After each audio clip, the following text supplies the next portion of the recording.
the appeal of Donald Trump. That was the appeal of Donald Trump in 2015, 2016. It was the appeal of Donald Trump in 2020. And it's even more the appeal of Donald Trump in 2023, 2024.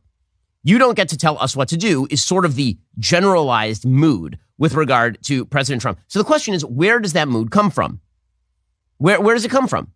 And the answer is, it is a direct reaction to a liberal elite who have decided that their values are more important than your values, who have decided that their priorities are more important than your priorities.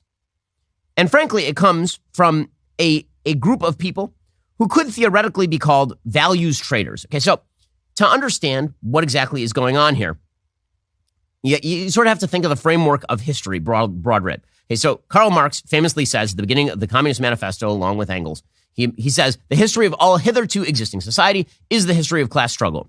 And this is wrong. Now, that phrase has shaped nearly every theory about politics in the modern era. Everybody ranging from Francis Fukuyama to the Marxist theorists of the early 20th century is shaped by the idea that everything is about class. Today's politicians, left and right, Bernie Sanders, and on the right, people like Tucker Carlson, very often tend to conflate issues that are values-laden with issues that are economic-laden. So the idea is that the forgotten man is actually the person who's being left behind by the new meritocracy, by the economy, that everything is about class conflict. And if only we could redistribute, if only we could subsidize, we could do all of that and we could create solidarity again. All we would have to do is change the economic systems by which we live, and this would magically fix everything. But it's not true.